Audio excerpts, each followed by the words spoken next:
Eka hordoftoota daawwattoota keenya qophiin teenyarraan tanaa qophii addaa kana akkuma agartanii waltajjii tumsaa fi gargaarsa qeeroo Oromiyaadha walitti dhufee haala adeemsa qeeroon qabsoo gaggeessaa jirtu laalchisee nuti hoo akkamitti bira dhaabban warreen biyyaaf wareega kafalaa jiran san akkuma waltajjiin kun waggoota shaniif biyyatti qeeroo faana dhaabbatee madoo gargaaraa turetti arraas qabsoon bifa haaraan waan eegalamteef arraas bira dhaabbachuu qabna waan jedhaniif isaanirraa gaa miseensota nama tokko irraa yaada fuudhuudhaaf asitti argamnee jirra.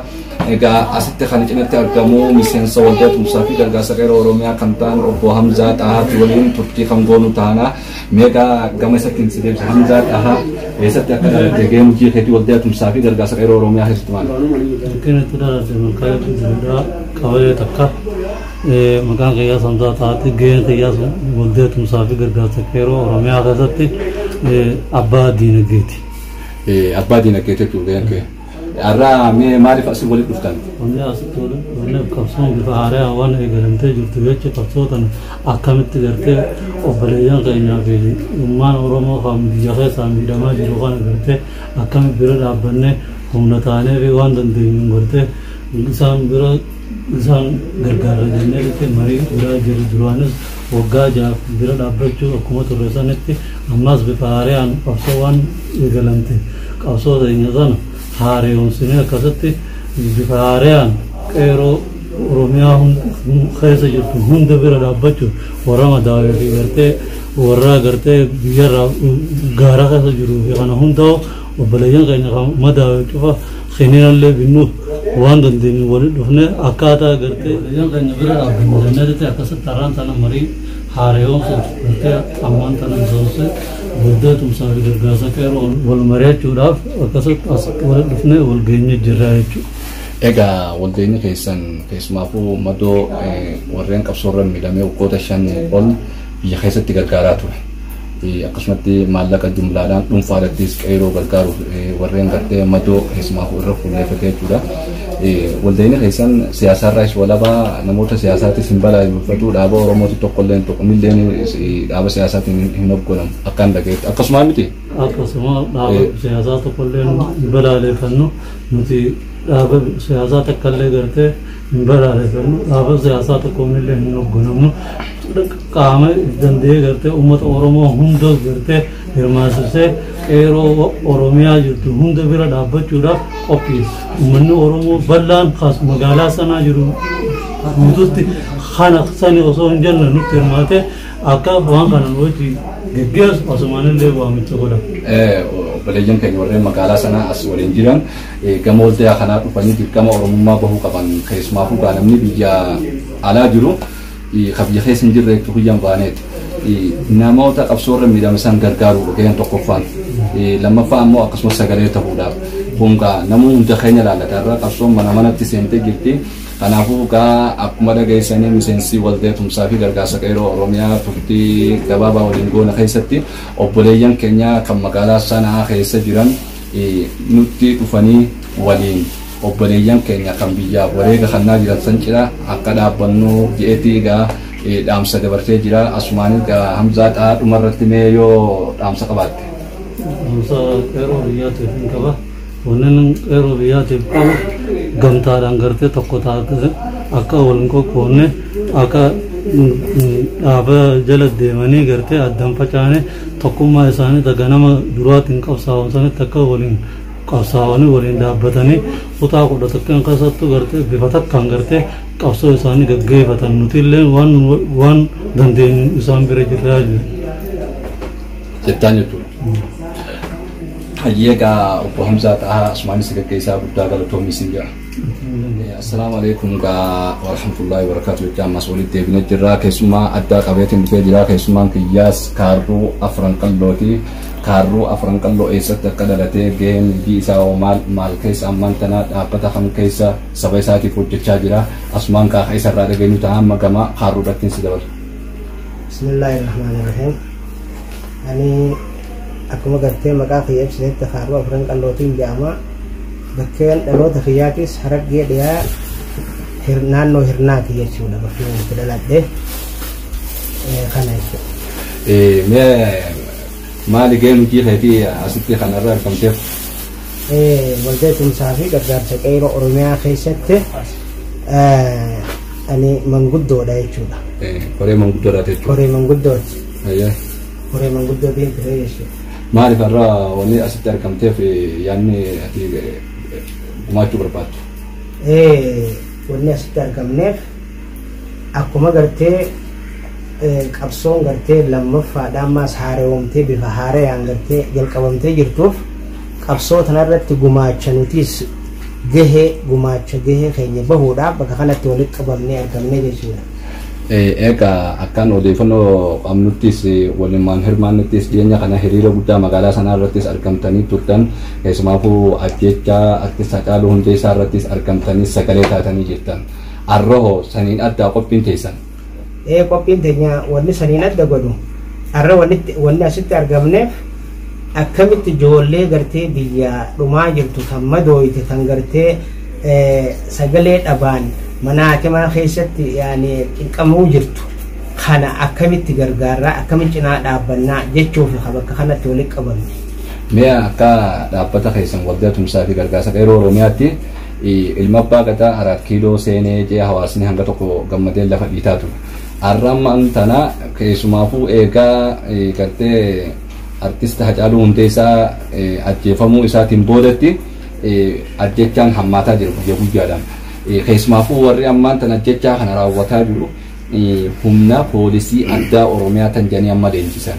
Mee poolisiin Oromiyaa nagee Oromiyaa eeguu baatee mootummaan akka dubbatutti kan ammoo haalaan nama miidhaa jiru kan ammaa dhiyoo tana gama Shawaa Kibba Lixaatti dubartii ulfa baatii 5 garaa qabdu gudeedanii ulfallee irraa baasan kaleessaas mucaa hoggaa 4 mee kana isin akka dhaabbanni keessan silaa'uu siyaasaa irraa walaaf akka gartee tajaajila hawaasummaa waldaa tumsaa fi gargaarsa qeeroo Oromiyaatti gartee kannaa jirtanitti bifa kanaan mee akkamitti ilaaltan isin? Egaan wanna kana kan akkaan itti ilaalu mootummaa jechuun mootummaa hawaasa bulchuu jechuudha. Hawaasa walqixxummaan laalee bulchuu jechuudha. Mootummaan bifa kijibaatiin nama bulchuu hin danda'u. Mootummaan tokko kijibnaan kalaas inni yaani mootummaa san eenyu amanaa amantii tamii fi tamii wajji jiraachuu danda'a namni. Kanaafuu mootummaan kun mootummaa sobaati. Akkitti mootummaa sobaa waraana naannoo Oromiyaa jee waraana gartee bifa biraatiin leenjisee Oromiyaa irra bobbaasee ilmaan kichuu kana dhiiga isaa dhangalaasuudha. Namni Oromoodha waraanni kun keenya jee finni fudhata hin fudhatu jechuudha. Kanaafuu mootummaan kijibaan gartee duraanis olola dharaatiin jaaramanii akkaataa gartee Oromoo kana ittiin xiqqeessan akkaataa Oromoo ittiin dhabamsiisan bifa gartee siyaasaa ka isaan itti marii fixatanii waan kana nutti gadiin bahanii jechuudha. Akkasitti ilaalaa jechuudha. Meeqa asumarratti kaleessaas Oromoon kan to'atu maqaa adda bilisummaa Oromoo keessaa amma shaneera jira. Kanoo mootummaan kana doo godhatee nama fixuu ni qaba. Mootummaa jechuun mootummaan waa hunda danda'a. Mootummaan waa hunda godhuu danda'a. Kanaafuu mootummaan waan takka gartee ta dhuunfaa siyaasaa isaa dheereeffachuuf godhe horofa dhoqqee fi laaqe namatti dibuudhaan kun waan tooftaa duraanumaa baratan jechuudha. Kanaafuu uummanni Oromoodha zamana dheeraadha kana kan dammaqee khalaas waan akkanaa hafitti hin fudhanne jechuudha. Gowwaan karaa keessatti halkan karaa keessa udaanee ganama kan bariine se haja. Mootummaan kunis numa qofa inshaallah nu qofa garuutu mootummaan tokko eega ilma abbaa gadaa jee gartee ifiin ilma abbaa gadaatiin ifiin dhaadate waan boonsaa dalagee dhaloota isaa kan gartee dhufaa jirus waan boonsaa dalagee fi akkasitti akka gartee namni isaaf hadoodu isaaf gartee mootummaan kun mee duubattiin deebi'aa mootummaan kun gaafa gartee dura amata tokko fi amata lama eega ammoo bulchuu eegale amata tokkichaa duraa wallahi mootummaan kun gaa namni karaa sirbaatiin karaa gartee jaalalaatiin karaa deeggarsaatiin Oromoon nuuf takkatti dheeroodha kan lubbuu kanneef boombii isa darbamaa jirtu qabee lubbuu isaatiin lubbuu tuuqaaliidha lubbuu isaatiin bitee jechuudha kunillee kabajaa dhabee jechuudha namni keenya akkasii mootummaa kana kursii jala qabnee kursii irra kaayinee bakka kana hin geenye arra kabajaa dhabeeti bakkuma gartee dursanii dachaasee khaanis ajjeesee khaanis lafee isaa manaan jaarrachuu jira jechuudha. Dhiiga keenyaan qalama godhu jira jechuudha mana. Tamaam. Sandabri Oromoo hedduu ammaan tana wanni itti dhagayame namicha rabbiinuu jibbee bifa fakkaannee waan fokkottuudhaan dachi jala galee arraan tana dachi irraa haadhee inni boonsee huccuu hariiraa uffisee masaraa san keessa nu gachi isaan nu bulchu jira numaa akkuma waan inni nu bulchu jiru godhee tamaam kana nutti as baasee jechuudha. Kanaafuu kana ka Oromoo hedduu gadoochise. Oromoo gadooddee Oromoon duuba deebitus hin jirtu. Hanga fedhan tooftaa jijjiirratanis hanga fedhan waan fedhan godhanis Oromoon bakka duri deebitus hin jirtu. Oromoon ni bilisoom. Yeroo gabaabaa keessa ni bilisoom. Kayii dhaabees Rabbiin nuuf gadhiisa. Rabbiin cinaacha dadhabaa cinaa dhaabbata.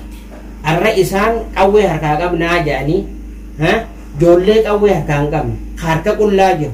Warri hidhamees nuuf gadhiifama ana kanatti ilaala. Akka waldaa tumsaa fi gargaarsa dheeroo Oromiyaatti amma ijoolleen hedduun matoonis kunis lubbuu dhabee kunis mataa jira. Mana yaalatti illee wallaan sarkachaa jiran. Isinii fi hawaasni Oromoo kan magaalaa sanaa jirtan keessumaafuu warri aman qabsoo keessatti jajjaboodha adda durummaan argama. Mee kana hoo dhaamsi asirratti wanni silaa godhamuu qabu akka Oromoo Yamanitti fi akka waldaa tumsaa fi gargaarsa dheeroo Oromiyaatti. Waan kana keessaafuu yeroo amma dhaabbata. Yeroo amma dhaabbattu tanatti kan gartee Oromoo keessaa fi alaa fi tokko taatee mootummaa abbaa irree tana firraaf fonqolchuudhaaf qub tokkotti dhaabbattee harka tokkoon dhaabbattee firraa mormu jiru kanatti akka gartee waldaa tumsaa fi gargaarsa qeeroo Oromiyaatitti wanni nurraa eegamaa hawaasni gartee naannoo kana jira naannoo san'aa kana jira kan bakka biraa jirullee akkuma gartee Yamanitti waan kana gurra keenya waan nuti dubbannu kana waan nuti godhu jirru kana gurraan dhaggeeffatee nutti hirmaatee waan kana humna takkaan arraan shantam nam tokkoof ba'a nama 50 boonaa jechuudha. Akkasumatti nuti arraan tana warreen gartee magaalaa Yaman keessa magaalota Yaman adda addaa keessatti argamnu hundi gurra walii liqeessine waldaa kanatti hirmaatee waan kana akkaataa gartee madoo keenyatti wallaanan wal bira dhaabbannee waan kana gumaachine yeroo gabaabaa keessatti akka madoo keenyatti wallaanannuun dhaamsa dhaamaa finja. Jega kaaroo afran qalloo miseensa waldaa tumsaa fi gargaarsa dheeroo Oromiyaa yaada gaarii gumaachitee guddaa galatoon isin jenna. Hordoftoota daawwattoota keenya ammaas keessummaa addaa fidateetiin jira. Keessummaan kiyya maqaa isaatii fi gahee hojii isaa maal keessa akka hojjetaa jiru hojii hawaasummaa keessa akka hojjetaa jiru quba qabna. Kana isumaatu nu ibsa bakka dhaloota isaatis. Bismillahirrahmanirrahim. Maqaan kiyya Mahammad Abdul dhaloonni wayyaanaa Qarsaati. Waldaa tumsaa fi gargaarsa dheeroo Oromiyaa keessatti manguddoodha. Akkasitti hojjechaa jira. Meerra maaliif asitti dhufte? As wanni nu fidee rakkuma akka waliigalaatti Oromoo kunuunsatte kana wanni hedduu haasawamee jira. Wanni amma waliin nu fidaa irra maal gochuu qabna haala kam keessa jirra gaheen keenyaas maali waan jirudha. Kanaafuu manni Oromoo salphina keessa jira. Akkaataa kanaan mudanne kana keessa akkamitti dabarraa kan keessaa baanaatu waliin nu fide kana itti dalagna akkanii biyyaa. Mi'as marratti qophiin dhiyoo tana hiriira ajjeesuu ajjeefamuu Hacaaluu Hundeessaadhaatiin hiriira baatanii keessan kaarraa kun addeetu. Sun hiriira mormiiti kunis hojiidha. Hojiin keessan maalirra fuulleeffataa? Hojiin keenyarra yaa akkuma isin jee maal gochuu qabnaa qabna. Uummata biyyaa san bira. Yeroo biyyarraa dhumaa jirtu ilmaa keenya obboleeyyan keenya obboleettii ta'e kana cinaa maal gochuu qabna akkamitti cinaa hiriiree isaan kana gargaarraadha. Kanaafuu warra wanni gochuu qabnu irra guddaan uummata hawaasa Oromoo sanaa jiruu fi sun hin daamu godhu maaliif irra nuti dhaaba tokko gargaaraa miti kan jechaa jirru uummata keessanii ilmaa keessanii. Kanaafuu akkamitti hirmaatanii obboleeyyan isaanii cinaa dhaabbatanii gaafatu. Ayyaga waldeen tumsaa fi gargaarsa qeeroo Oromiyaa waggoota 5 ol keessumaafuu hojii bareedduu qeeroo biyyatti gargaaruu fi maallaqa gama miidiyaatiin gama dhuunfaadhaatiin gartee viidiyoolee adda addaa waraabee gartee qeeroo biraan diinagdee gargaarsaa kana gahaa ture. Arraas hojii sana haaratti lafaa kaasuu fi amma yeroo isaati Yeroon teessan deebitee jirti jechuudha. Yeroon akka ganamaa sanitti deebitee jirti. Ayya. Murtaa'aa yeroon tuni qabsaa'aa dhaabbachuun. Mudhii jabeeffatanii jirtan qabsoodhaaf takka addan kunne ammaas bifa haaraan kaaftanii jirtan jechuudha. Idduutti yaa'u amma jijjiiramni dhufe inni xixiqqoo hafuura fudhachuu feene amma akka haaraatti qabsootti gallee jirra. Kanaafuu dirqama lammummaa bahuu qaban jedhanii. Maddoon biyyaa sun isaan lubbuu qaalii kafalanii jiran. Nuti ammoo ala jiru kun qarshii xiqqoo qabnu tana waliif finnee gama waldaa tumsaa fi gargaarsa qeerroo Oromiyaatiin gargaaruun dirqamaa jechuudha. Kun dirqama lammummaati akkas inshaallah akka diidetti naftu ni bariiti Oromoon isa naftu naftu ni bilisoome inshaallah ta'ala ammoo dhaamsan qabuuf ilmaan Oromoo ibidda baadhatee deemuun obboleeyyan keessanitti ibidda gadi hin qabina hawaasni kun hawaasa keessaa baatanii obboleeyyan keessanii kanaafuu uummata keessan cinaa hiriiraan jiran. Ayyagaa miseensa waldaa tumsaa fi gargaarsa qeerroo Oromiyaa Mahammad guddaa galatoomi yaada gaarii nuu kan nuti. Yaada galatoomaa isinii jajjabaadha. Egaa assalaamu alaikum warahmatullahi wabarakatuh ummata Oromoo bal'aa akkam nagaa fayyaadha alaafi keessa kan jirtan jecha an maqaan kiyyaa boonaa birraa bareentooti kan hin dhaladhee gaara mul'ataa aanaa baddannoodhaati. Gayaan hojii kiyyaa artistiidha akkasumatti gama kaaniinis itti aanaa durataa habusoo baandii qeerroo ganamaati duraan ta'an kiyya waan hin jirreef egaa bakka durataa kiyyaa artist diinee yuyyaa taheetiin dubbadhaa akkasuma gama kaaniinis gama gartee waldaa tumsaa fi gargaarsa qeerroo Oromiyaatiin miseensa ta'eetiin waggaa 5 ol hojjechaa jira. Gayaan hojii kiyyaa dacha keessatti dubbii himaadha. Akkasuma gaa isaanii wajjin xiqqoo qabnuun hawaasa Oromoo gargaaraa rakkataa waan turreef har'aas gaa qabsoon bifa haaraa waan deebitee fi anis yaada kan fudhachuudhaaf dhufee jechuudha. Odoon gartee gama yaada kiyyaatti hin kunnen dura quuqamaan qabuun binneen abbaa qabdii habashaan maan dhaadatti nutti isin galtuu teenya gammoojjii Siriyaatti achirraa dhuftan kaleessa achiin dhuftan nutti achitti isin galtuu teenya gammoojjii Siriyaatti tuqaanaa fi tayfii isiniitu nuuf fide Oromiyaatti tuqaanaa fi tayfii isiniif fide Oromiyaadatti Finfinneen lafa tufaa munaadhaati lafa warra galaanii maaliif shira xaxxanii nu gattan gamtaadhaan manamaa kiristiinaadhaan kaasanii namummaan kiristiinaa kaasanii maqaa kiristiinaadhaatiin nu gabroomsanii Iyyasuus isaanii yoom dhugaa dubbata shira Oromoo xaxaa mataskaana keessaa shira Oromoo xaxaa mataskaana keessaa waaqayyo yoom tokko gabroomsaa tokko cunqursaa yoom jaa hundi ilma namaa hundi uumaa isaatu rabbi biratti wal qixa kana ta'uu kana hubachuu maaliif dadhabee dhagaa walloo gabaabduu tana kan hin deessee inshallah yeroo gabaabduutti hin deessaa hoggoota 5 qabsoo gargaarsa gartee qeerroo bira dhaabbachaa turuun keenya ni yaadatama ammaas qabsoon teenya bifa haaraan deebitee jirti roobuu afooshaanis namni akka jaaramtanii fi bifa adda addaatiin jaaramtanii jirtan hundinuu arraan tan walitti dhufnee ummata keenya biyyaa san ijoollee gartee lubbuu qaalii jijjiirraan qabnu tana kafalaa jirtu karatti hafaa jirtu tana warreen haf madoo teenya haa wallaallannu warreen gartee qabsoota irra miidhaman kan du'ees haa owwaallannu kan maatii qabu maatii san biraas haa dhaabbannu yoo arraan wal biran dhaabbatin ijoolleen sunis hamilee dabdii namni isaan wallaalan jiru kanaafis gartee qabsoon duraanuu roogolama qabsoon tun tan diina afaan dhaabbattee loltu kunis kan isa kana hudduudhaan gargaaru jechuudha. Gama kanaanis waldaan tumsaa fi gargaarsa qeerroo Oromiyaadha gartee ummata Oromoo hundaa wajjinuu tahee gargaarsa lammummaa kana gaggeessuu qophii tahuu asumaaniin sin beeksisa. Maaliif jennaan waldaan tumsaa fi gargaarsa qeerroo Oromiyaa qofaan uummanni Oromoo bal'aa warri gartee afooshaanis gartee dhaabbilee adda addaa kan jaaramanis hawaasummaadhaan hedduudha. Isaan kun hundinuu hatattamaan walitti dhufnee biyya qabiyyee biyya teenyaa ta'amma deemu jirtu kanarratti akkamitti gartee bishaanillee ta'u akkamitti itti qabuu dandeenya. Kiniinii tokko illee ta'u akkamitti bituu fi dandeenya irratti kana haa walitti dhufnuun asumaan dhaamsa kiyya isinii godha galatoomaan isiniin jedha. Maqaa waldaa tumsaa fi gargaarsa qeerroo Oromiyaa. Inumaan tiksee malee kuulatoo ashuufee baddaa loon hin gaabbisu. Inumaan rafee malee yaalamii tokkummaa dhabuu namarraa affisu.